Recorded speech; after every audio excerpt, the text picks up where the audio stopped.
Hello, welcome to another episode of Founder Playbooks. Today we have a really exciting guest. We have Adam Rahmouni, who went from the e-commerce space to scaling an agency that served 100 plus clients and generated over 7 million in client revenue. Adam, how are you, man? Yeah, very good. Thank you for having me, and I'm glad we're able to find a time that works for the both of us.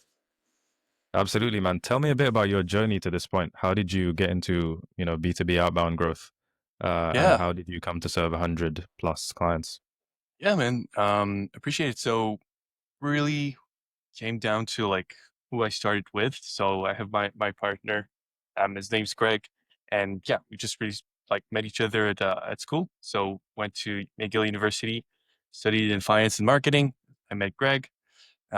Just started being friends, and then that friendship turned into a partnership. So that's how we started just grocery, and quickly we know like we got our first client after a few months of prospecting.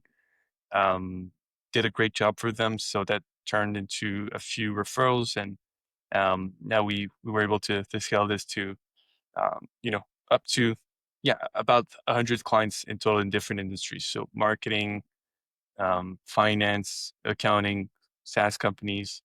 So yeah, Nice. When you were working e-commerce, what type of job were you even working? I didn't work in e-commerce. I think before I was a sales agent for an insurance company. So that's how I really learned sales. I was doing this part time while studying.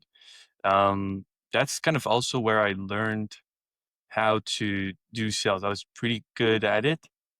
Um, and then e-commerce is I first started an e-commerce business before Grow Surely. For a year, I think I was working on it. And yeah, it didn't succeed, man. Just wasn't meant to be. So that's it. And was that at the same time that you were working that sales job? Yeah, I was doing all three things at the same time. So I was going to school, 5 courses. I was working as a sales agent. That was like in like 2022, so a year before Grocery. And then I was also trying to launch my business all at the same time. And yeah, just when you don't put all your focus into one thing, you will never be able to make it work as much as if you just focus on one thing. So that's kind of the lesson here. Okay. And was it just like an interest in just going into the business world that made you want to even look into starting Grow Surely? Or like why didn't you, continue in the sales job, for example, on the sales career path? Because you can make a lot of money with sales as well, right? Yeah, it's not only about like money, although money is really important. But for me, it's just like even with sales, I feel like I I wasn't I wasn't working at the maximum. Like I didn't have you'll never get your full potential out of the output you're doing, of the input you're doing. You'll never get the output you deserve if you work for someone else, or if you have like a normal job, as opposed to if you have your own business. So I knew that pretty early on that I didn't want to um, work a sales job my whole life or my whole professional life. But yeah, grocery, it really went down to I was always interested in the service business, and that's pretty vague, I know, but um, it could be anything from like an HVAC business, painting business. I thought about all of those, but with AI, with my interest in AI and all the research that I was doing in it, and also just learning how to land clients for service businesses, um, I just ended up doing a cold email agency with Greg. So yeah, Nice. And what were the first type of clients that you were working with? What were they? marketing agencies. So I think the first client we had was a marketing agency. It was pretty easy. So we just made them an offer that was hard to refuse. And I think that's the best way to land your first client. So basically it was like, I'll buy your entire setup. I'll buy all the tools for you, and you'll just pay us when you get a client, basically, and you give me 10% of your retainer once you land that client, and that's it. So we worked for them for free for a few months. It took a few months for them to finally land a client, then got a testimonial from them, and then was able to work with another marketing agency. And that time wasn't for free. I was like, okay, well, I'll charge a very, very small retainer, much less than what we would charge now. And then from then, you scale and you go up. The more social proof you get, the more you can scale your business from there. Yeah, 100%. Yeah, that's smart that you started off with like the performance basis model because it makes it faster to get the testimonial and then makes it easier to get, Yeah, of the course. next paid You client have to, faster. man. Yeah. What was the actual service you were providing that marketing agency? Were you more of like ads or like outbound or Yeah. To this day, we only do cold email. So we so you focus started off on, with cold email as well? yeah, absolutely. But we even help them with like building lead magnets at this point. But yeah, it was just like whatever it took. But for now, we only do cold emails. So our service is just done for you. So work with professional services that either have a small sales team that they want them to kind of close deals instead of doing all the prospecting, or we'll work with larger with smaller teams that don't have a sales team at all. So we'll just do everything from um, lead generation to appointment setting, and they just take the sales calls and close them. That's it. Nice. And how did you go like from, getting that first client and yeah, getting that first client and then going into like being able to manage a 10-person team and scale to the level of serving, 100 clients? Yeah. So the first year was pretty pretty hard. I think 2023. So from that client, it's just like going after other marketing agencies, and for me, when you have a good case study, it's just going after everybody that's as similar to them as possible, and just say like, "Hey, John, I helped Mark here achieve XYZ results. Since you guys have XYZ in common, I thought I could help you achieve XYZ results for yourself as well." So we did all of this through cold email. LinkedIn has been our second best client acquisition channel. So just starting posting on LinkedIn in late 24 as well. Then we were pretty consistent throughout 25. Um, and yeah, that kind of allowed us to slowly scale our business, penetrating different industries as well. So marketing was our first one, but we also went into recruiting, accounting, finance, tech companies. Um, and yeah, with that, we were able to land clients consistently. And right now we have about 45, 50 clients that are active. So Yeah, that's awesome. And working with these, like agencies, finance, recruiting, SaaS, and so on, yeah, what do you see as like the common thread among them when it comes to growth? the offer is the most important thing. I'll say that's the by far the most important thread. And like people will say whatever it is, like if they can say like paid ads doesn't work or paid ads is dead. They can say that like cold email is dead or anything else. No channel is completely dead, and every channel is just going to be a reflection of your offer, and that's it. Some channels will work better for your offer just based on where your ideal customer profile is.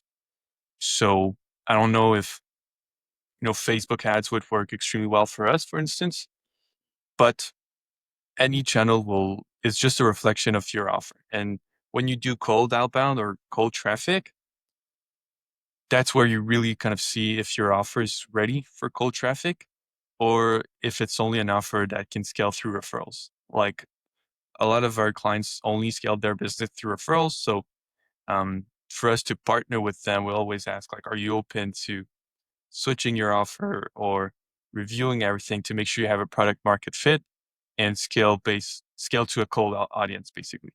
So that's the Yeah, most and I important thing across all industries. Yeah.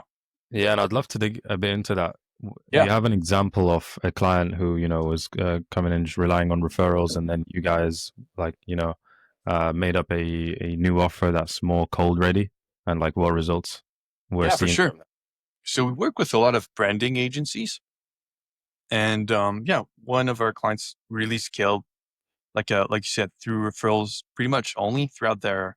They've been in business for like over 10, 20 years, so it's not a small business at all. But they surprisingly they never or almost never landed a client through like cold email or paid ads or anything like that. So just reviewing the case studies that they had, it was a lot like, for example, it was like I helped this manufacturing company, improve their loading screen time from like 9 seconds to 2 seconds. That's like, well, respectfully, nobody really cares about this, right? So if you put that into a cold email, it's not going to do much. So just sat down with them, had them interview their clients more to really understand kind of the metrics that they really helped with. And we found that a lot of their clients were able to double their prices and keep the same demand for their business. So that was our pitch with our cold emails. So we just said, instead of saying like I helped X improve their loading screen time by 7 seconds, we'd say like this company right here was able to improve their screen time from oh sorry, this company right here was able to double their prices um, and keep the exact same demand or increase their prices by 30%. And since you guys are similar, I thought you could do the same. That's what we call here the like case study matching framework. It's the easiest one to scale any offer. And it's just taking your best social proof, tie it to revenue as much as possible, and just share it with people that are as similar to your clients as to your testimonials as possible. So same industry, same size, same niche if possible. Just want to make it as similar as possible. That's it. Nice. And did that like specific company, were they able to actually uh essentially prove that they had been able to like double the price of customers with with the same demand, or is that like something that is predicted based off what they're helping with? No, they actually had the social proofs. So they just needed to interview their clients, but it's not something that even they even thought about simply because their clients were so it's like, they told us like, yeah, we've had these clients for 10 years and more. So it's like nobody's going to pay you for 10 years if they don't get like a clear return on their investment. Like nobody's going to pay a marketing agency, right? Yeah. Um, so it was just a matter of them interviewing the clients to really dig into what were the real metrics that they helped with. So that we could kind of build this case study with them. And the results were really good once we made these adjustments. So I think they went from like 3 to 4 sales appointments per month to like 3 to 4 sales appointments per week, just with that small tweak. So the offer is really its king. It doesn't matter what you do. It's really the offer and how you can help people. Yeah, that's awesome. So it's the case study matching framework you mentioned, right? That makes Yeah, really a difference. yeah, it's the easiest one. If you don't have like really like a particular offer, like we have some marketing agencies that their core offering is going to be super specific. Like they're going to offer like ad placements. They're going to do like OTT and they have partnerships with like ESPN, Netflix. And those one, it's like the offer will speak for itself. But for any broad digital marketing agency, the case study matching framework is like, it's a must. So it's the first things we'll interview our clients. It's like, what do you, show me your track record and show me that you've helped other people generate revenue so that we can just present it to any business that's similar to you, right? So Yeah. And if a company, let's say, doesn't really have any strong case studies or results, would you take a different approach, or would you not work with them at all in the first place, or how would you go about that? yeah, it depends on the mindset really, and depends on the offer. Like you can have new offers that you just know will work. like as if for us, when we started, didn't have any case studies. It's like we worked on a performance model, so of course it made sense. You want to do the same, and just review your offer, or if you have anything that's like very specific. So I can name another client. It's like we work with Spotlight, and we don't have any case studies for them because it's a pretty new offer. They just acquired the company. Um, and what they do is they offer ad placements in venues, so particularly in zoos. So they have partnerships with the Arizona Zoo or the Phoenix Zoo, the El Paso Zoo, and the Fort Worth Zoo. So two in Texas, one in Arizona. And the offer is like extremely specific. So now the message is just like, "Hey, this is Anna from Spotlight at the Phoenix Zoo. I was wondering if I could get your your company in front of our ads, and it would be a perfect fit for you because X, Y, and Z about your product. Would it make sense to connect?" This one doesn't do any like case study matching framework and doesn't even require any case studies. It's actually one of our best performing campaigns. It's just because the message is so specific. It's nothing like the like what people will receive, right? So you just Yeah. want to be It's sort of extremely in a blue specific. ocean as well, right? Which Exactly. So is you just want to beneficial. be extremely specific. If you don't have any social proof, um, so I would say if you don't have them, or you don't have them in a certain space, you either want to be patient and test it for at least 4 to 6 months, which is always something that I encourage for any new marketing channel. Is it takes months for it to just see consistent ROI. The second thing is you want to be as specific as possible. That way, when something works, you know exactly why it works and you can double down on it. You want to hyper segment your campaigns as much as possible, and you want to build social proof early. I would say all of these things are super important. But yeah, social proof is always going to be super important. Yes, yeah. I want to get into a bit about AI because that's obviously really hot in the outbound Yeah, space absolutely. right now. How are you guys using AI right now, and what are some results you've seen from it so far? Yeah, like yeah, he's like it's like who's not using it, right? It's like if you're not using it or if you're not leveraging it um to your tasks on a day to day, you're always going to be left behind. And right off, the big thing is really like how to leverage Cloud Code. Um, yeah, Cloud Code is really big for us, so it takes care of a lot of the repetitive tasks that we're doing. It's really about kind of cutting down on time and just doubling down on like building lists. So it allows us to build lists a lot quicker, that means that we can build a lot more of them and we can test a lot more campaigns for our clients and we can get them a lot more results. So that's one thing. It helps us hyper segment our lists as well. So build really specific campaigns with really specific messages that we haven't even thought about. That's been extremely helpful as well. And it allows us to take care of all the repetitive tasks that are like on a routine.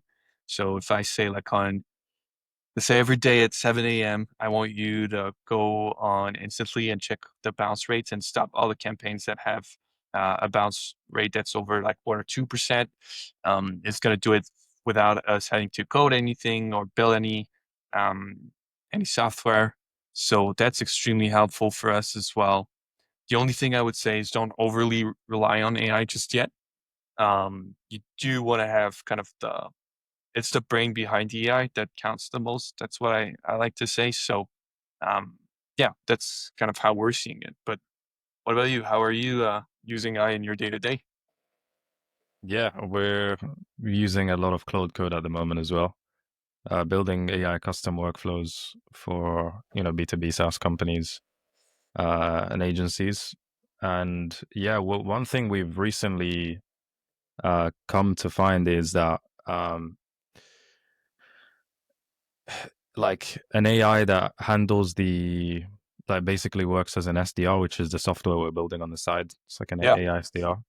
yeah, One obviously huge misconception. Sorry, one huge mindset people have with AI handling any part of their messaging is the output's going to be rubbish. It's going to sound like AI. It's not going to get any results. And people expect something like an AI, sales agent to uh, get really good results from day one. But what we've noticed is that it actually would take time to learn your current scripts and improve on it based on data and stuff. Ideally with someone watching it every day, like a sales manager or something, and then iterating on it. And then by day 30, you'd find that it sounds like basically your best sales rep, or even as good as, the founder, for example. Um, and that's something that is uh, is crucial to know based on AI sales agents. So I think this is going to be even more, even stronger going forward. And I think AI SDRs are going to, sorry, normal SDRs are really going to be in trouble unless they really get savvy with AI workflows and know how to do them. It's basically going to be table stakes, in my opinion. You think? Awesome. Yeah, I, I don't know, man. I just don't have. I don't think I'm. I don't think I know enough to know like the threat that it can generate. But yeah, it's really. Yeah, I mean, Jason Lemkin, who owns SaaS TR, I'm not sure if you're uh, familiar with him. He is like the biggest SaaS community in the world. But Yeah, he's I think he's fired like 20 sales people from his company and just replaced them with two AI sales agents, like AI SDRs, with just one person overviewing them, iterating it and managing it essentially, yeah, which is pretty wild. But he has this same philosophy that I recently described, where it's not going to work perfectly from day one. It's just going to take, like 30 days. Yeah, at least you should give it 4 weeks for it to get to a really good level to where it's sounding like, your best sales rep essentially. But yeah, it's getting really good. But again, it and takes time.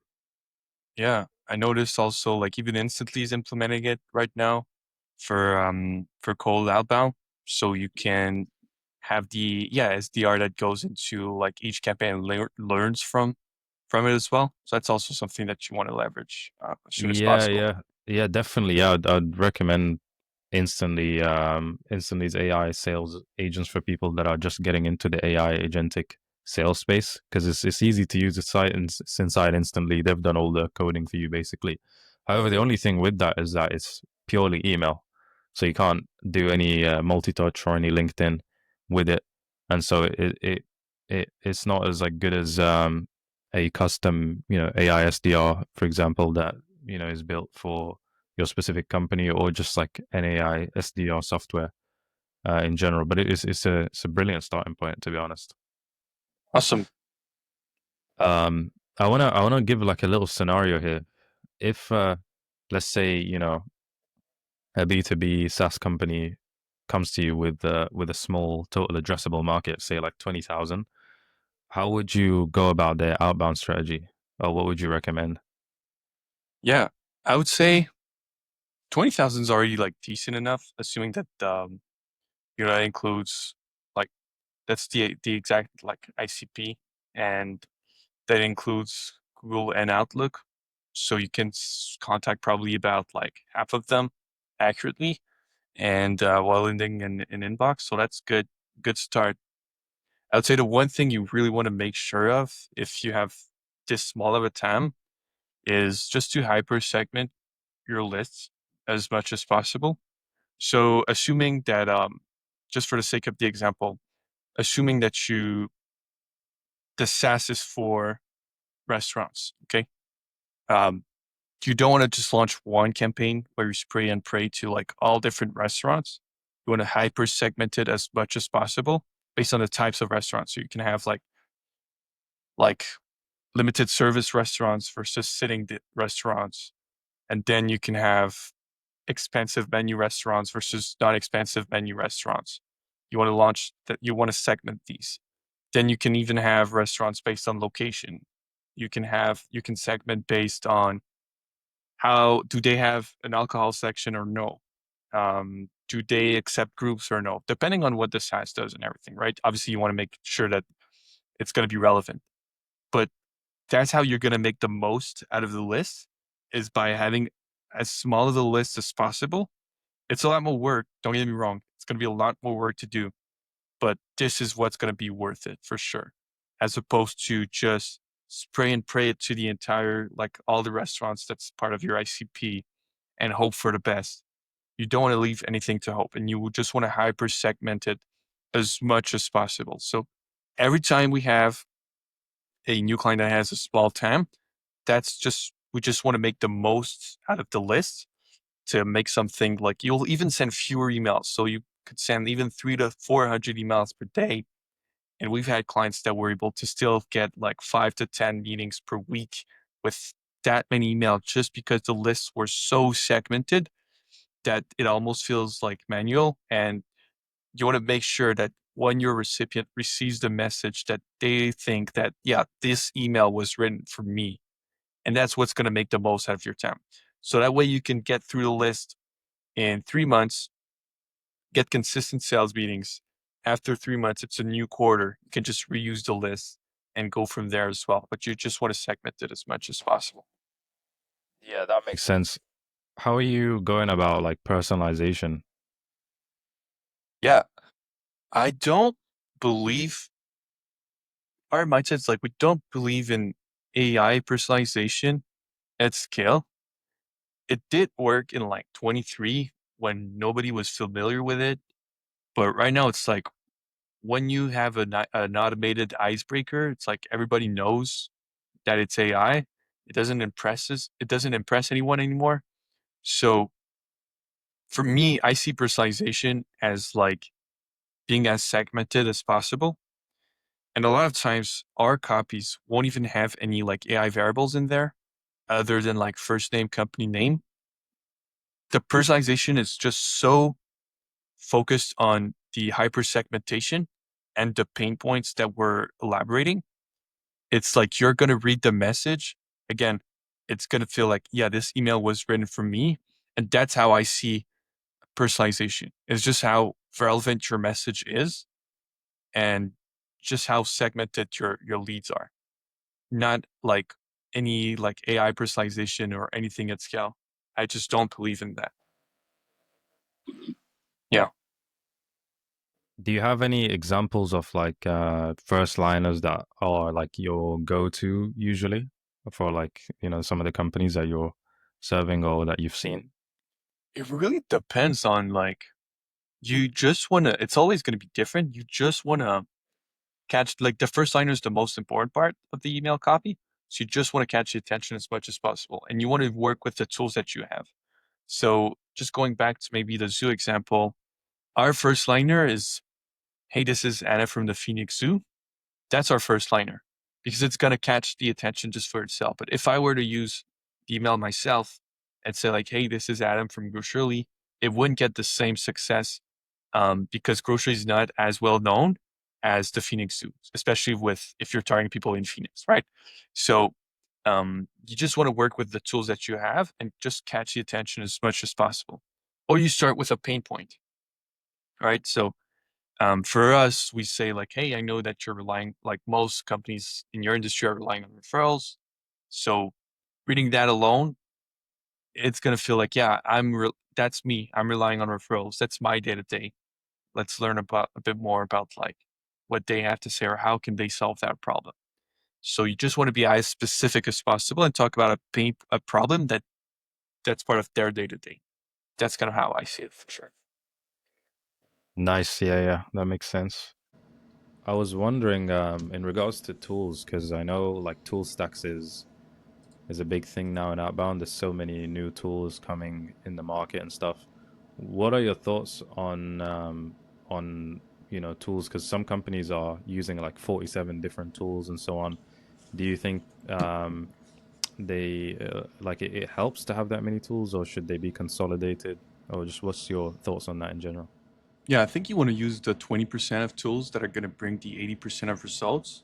A lot of it, it's going to be like a lot of times, tech maxing is really like a sales tactic. So it's impressive when you see all the sales tools for sure. But in real time, when you try to make any complicated workflow, use like different types of triggers, it's just not going to perform as well. it's pretty easy to see like what's gonna be a winner or not in terms of like triggers that you're using. So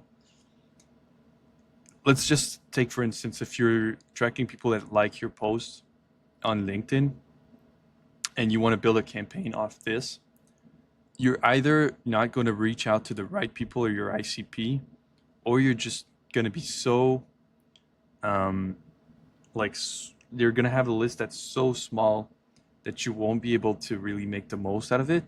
So it just doesn't work as much. You really want to focus on volume, offer, messaging, and deliverability for cold email. Um, Tool maxing or like using different types of triggers or anything, it's just not going to bring the results that you're actively looking for. So yeah, that's really the big thing that I've seen. So Yeah, I feel like it makes the process just a lot more complicated in general. Like, having to keep up with so many different triggers and workflows and stuff. I feel like sometimes it can jumble up things, and it then eventually leads get missed and things break, right?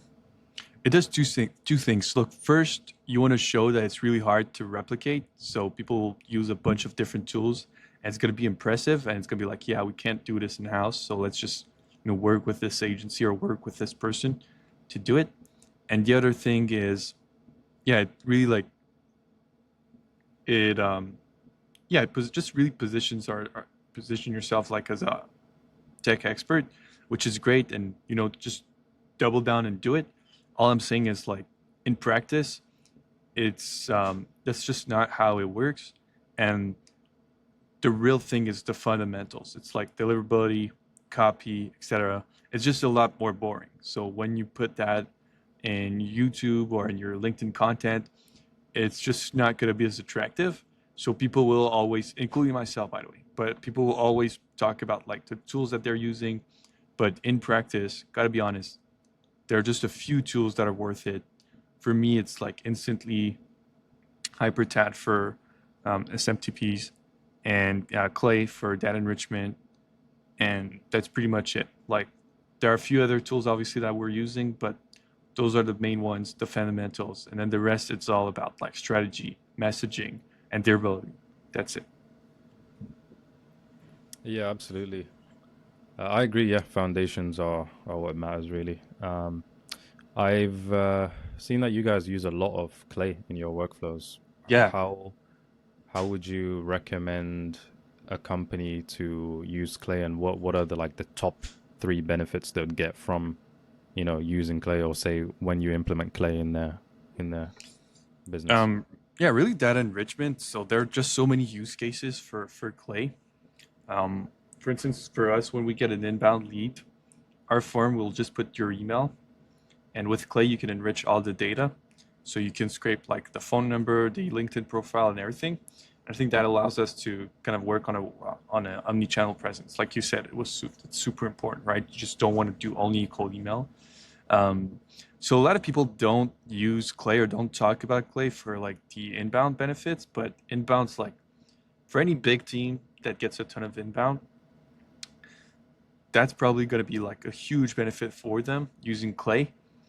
It's just doing the data enrichment because let's say you're running paid ads and you have a ton of people that run paid ads. They want to have their form to get as much data as possible in each lead scoring, etc.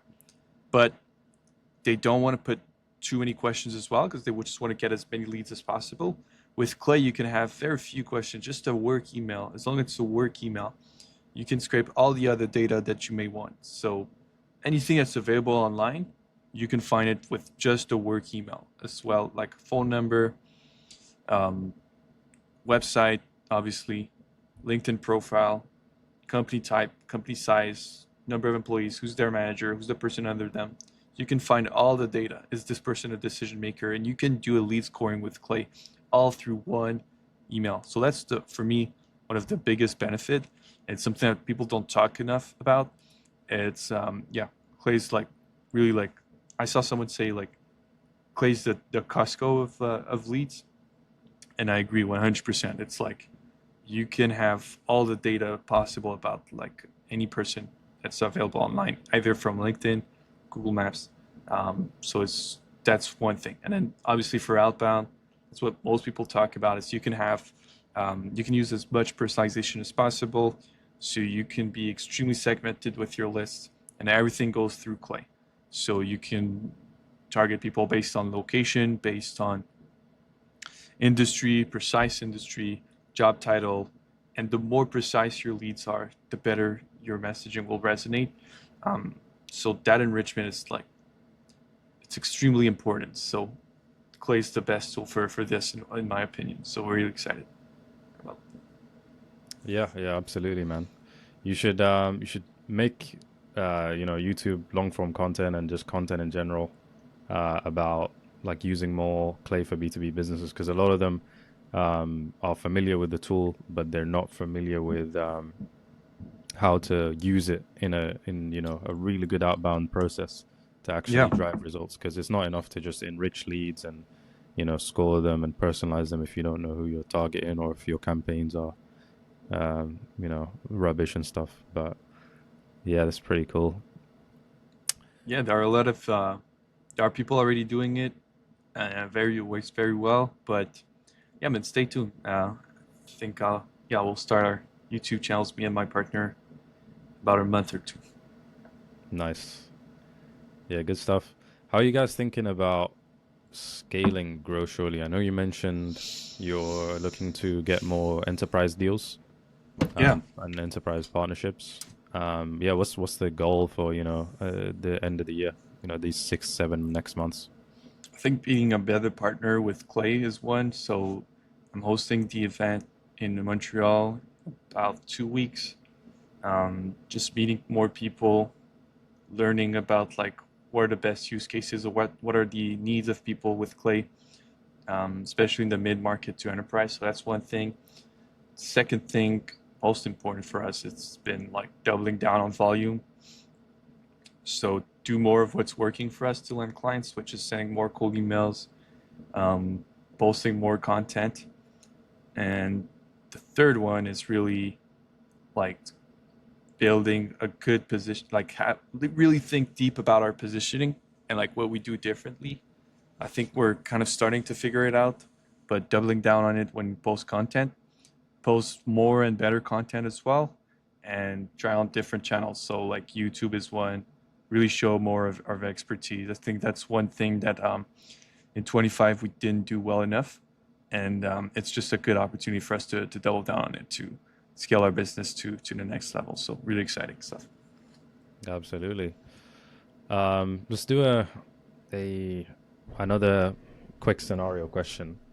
Yeah, If let's say an early stage, B2B SaaS founder has a budget of $1,000 in to spend in outbound, what how would you recommend them to deploy that over, let's say, a 3 month period?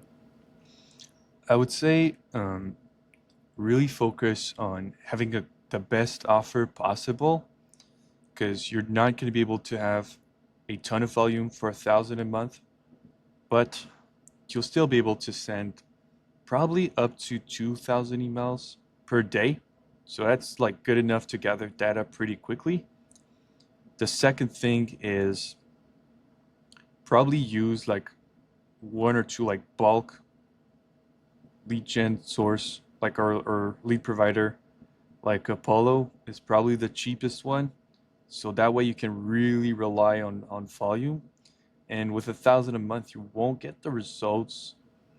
Like you probably need double the budget to really max out on the best lead, like having the best tools, the best sequencer and everything. But it'll be good enough for you to kind of gather data just if you really focus on offer and volume. So I would say like cut the Clay subscription. It's gonna be way too much anyway. Cut the any fancy tool or any sort of trigger and really focus on like offer and volume for 1,000 and their ability. Nice. Offer, volume, deliverability. Yeah. Okay. And what would the like specific tool stack overall that you'd recommend for these guys? Probably Apollo, mm, Smart Lead. I think Smart Lead is a bit no, yeah, Apollo and Smart Lead, and probably Meldoso or Hypertide for email setup, just so you can scale it with volume as much as possible, and it's just not going to be as expensive. It's not going to be as secured. It's not going to be as good, but it's got to be enough to get like volume. Um, and with a good offer, it'll be good enough. Everything else will work great. So it's good.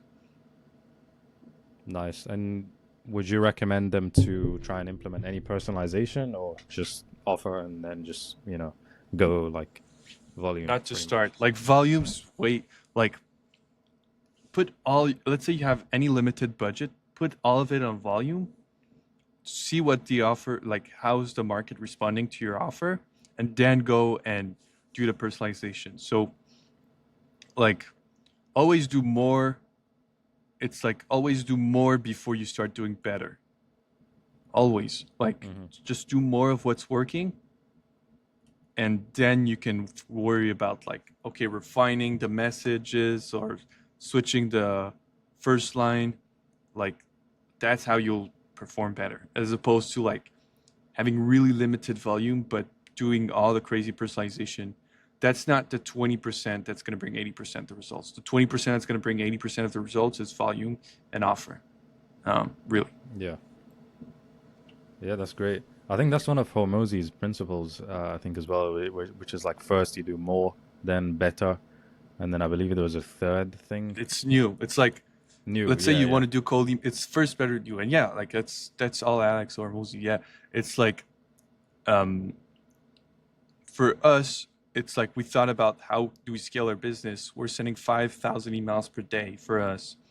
The first thing we did is like sending 10,000 emails per day, and then it's like okay, well, what's stopping us from sending 20,000 emails per day? Nothing.